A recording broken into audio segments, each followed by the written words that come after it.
Добрый вечер. В эфире новости на Якутии-24 и на НВК Саха в прямом эфире. В студии Влад Давыдов. Смотрите сегодня. Все в плановом режиме. В правительстве отчитались о ходе восстановления села Бяскёль горного района. Что сделано и что предстоит. Новый сезон в новом виде. В образовательных учреждениях Якутии завершаются ремонтные работы. «Друзья в Москве» международный фестиваль по таким названиям проходит в столице страны. Участвуют якутяне.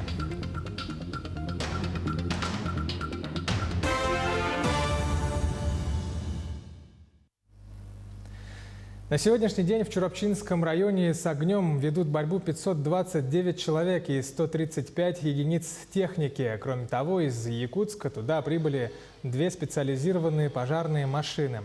В направлении сел Хадар, Хаяхсыт и участка Мельджахсы завершены работы по опашке минерализованной полосы протяженностью в 8 километров. Сейчас идут работы по подготовке к встречному отжигу на 18 километров, а также по расширению минполосы силами мобилизованных граждан и дежурству по контролю пожара. Из тяжелой техники против пожара работают 4 бульдозера и 3 трактора. В селе Мельджахсы живут порядка 90 человек, из них эвакуированы 76, остальные помогают добровольцам в тушении пожара. Первый зампред правительства Дмитрий Бердников рассказал о ходе восстановления села Бяскёль горного улуса. Работы ведутся в плановом режиме, продолжается расчистка территории. На месте сгоревшего квартала уже вывезли более 6,5 тысяч кубометров строительного мусора. Параллельно завозятся песок и ведутся планировочные работы. С 14 августа начаты инженерно-изыскательские работы для того, чтобы определить типы фундаментов. Ну а до 25 августа будет завершено проектирование, привязка и инженерно-изыскательские работы с целью определения протайки мерзлых грунтов. Кроме того, всем 189 гражданам села Бяскёль в полном объеме было выплачено первичное пособие по распоряжению главы Якутии. Документы на выплаты федерального характера сегодня оформлены и переданы в МЧС России. Также в селе Бяскёль построят новый многофункциональный центр. Там будут размещены спортивный зал, сцена для выступлений со зрительным залом на 250 мест, администрация наслега, филиал Почты России, модульная библиотека. Кроме этого, в центре также будут размещаться помещения для предпринимателей. Это места для торговли, ателье, парикмахерские, фотостудия. Строительство этого центра по программе комплексного развития сельских территорий поддержал президент страны Владимир Путин по предложению главы Якутии Айсена Николаева на совещании по ликвидации последствий природных пожаров.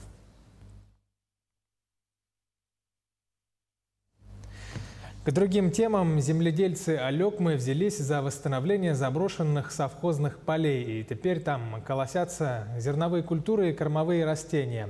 В селе Алекминское предприятие «Кладовая Алекмы» восстановило поля на 453 гектарах, а в Допараев, КФХ «Кым» Ивана Щепкова поля на 65 гектаров. Нынче в связи с засухой и нашествием саранчи зерновые не уродились, и земледельцы Алекмы не сумеют выполнить свои поставленные планы. Но работы продолжаются активно и настойчиво в правильном направлении. Курс на возрождение зерновой житницы республики. За минувшие сутки выявили 140 новых случаев коронавирусной инфекции. В столице региона из них 78. Что касается районов, то в Мирнинском улусе 11, по 8 случаев в Валданском и Амгинском районах, в Сунтарском 6, в Вилюйском 4, по 3 заболевших в Намском, Нернгринском, Усть-Алданском и Чурапчинском районах. В оперштабе республики заявили, что сегодня на территории региона возросло количество больных детей. В связи с этим было решено увеличить места в детских стационарах. Вместе с тем, из-за плохих метеоусловий затруднена доставка вакцины в ряд районов в Якутии. Но в ближайшее время в регион поступит вакцина «Спутник Лайт». поступившая вакцина, которая поступила у нас порядка где-то 10 дней назад, у нас также не может вылететь в ряд районов, в связи с чем, значит, принимаются оперативные решения по ее доставке, в связи с чем и, соответственно, значит, в некоторых районах сегодня закончилась вакцина, и мы ждем лишь только ее доставки до поликлинического звена этих районов. Специально для Абыйского и Ленского района при наличии погоды, соответственно, завтра вакцина вам будет доставлена. Еще раз обращаю внимание всех граждан на необходимость вакцинации, и мы уже начнем приступать к периоду ревакцинации в связи с тем, что в ближайшее время, я думаю, что исходя из погодных условий, во вторник, в среду в республике поступит 50 тысяч доз вакцины «Спутник Лайт», которая нам позволит перейти к более массовой вакцинации. В образовательных учреждениях республики завершаются ремонтные работы. Сколько детских садов и школ встретят своих воспитанников в обновленном виде? Репортаж Дмитрия Тымырова. Укрепление фундамента, утепление, обновление кровли, косметический ремонт, подклейка и покраска. Всего в этом году с начала этого лета ремонтные работы проходят в 191 школе, также в детских садах и учреждениях дополнительного образования. Но хочу отметить, что вот в этом году на капитальный ремонт по подготовке к школьному учебному году из всех бюджетов, начиная от муниципального и кончая федеральными средствами, в этом году предусмотрено больше, чем прошлый год. Предусмотрено на этой цели порядка 600 миллионов рублей.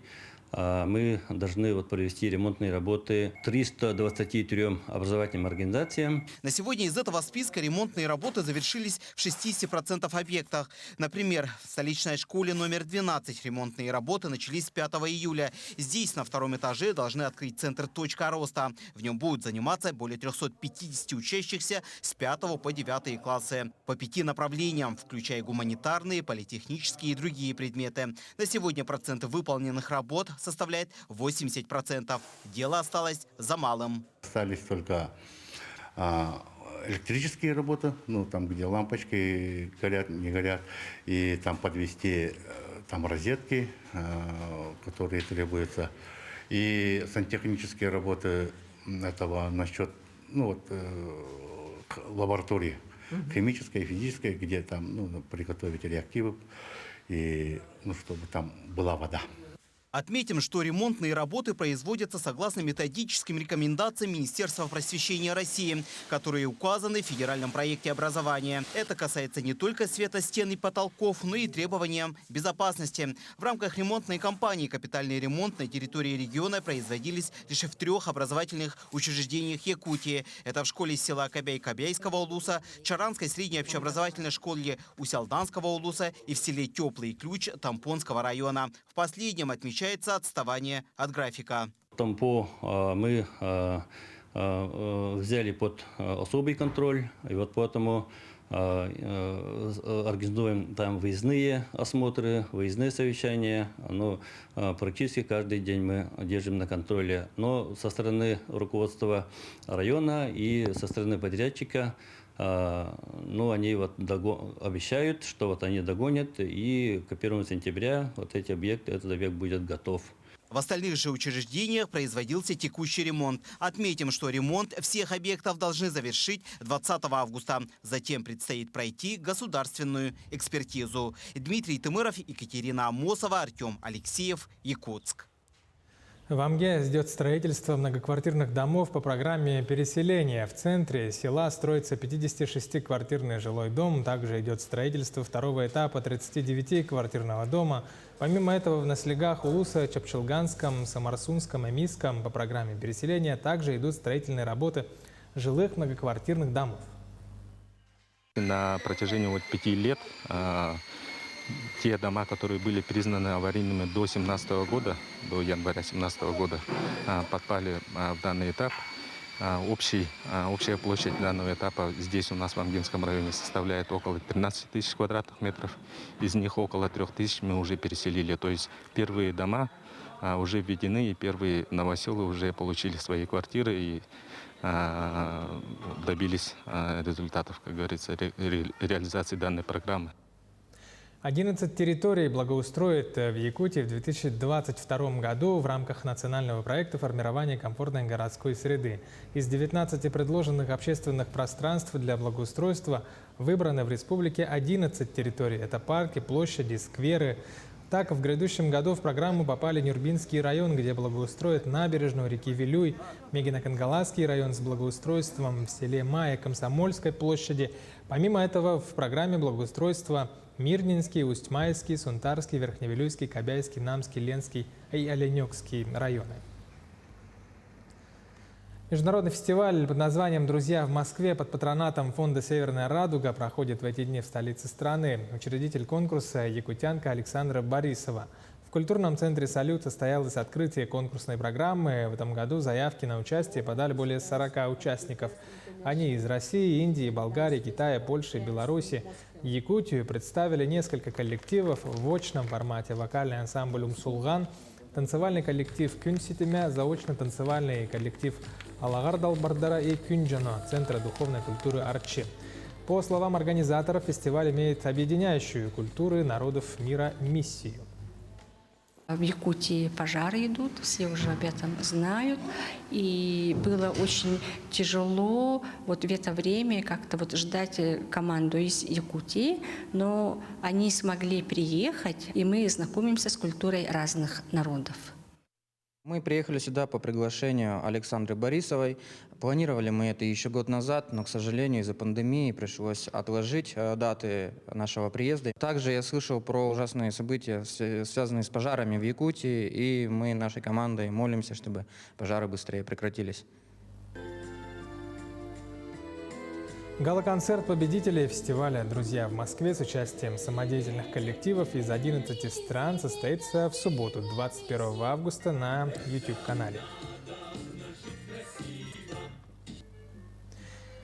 Таковы новости. К этому часу оставайтесь с нами и будьте всегда в курсе.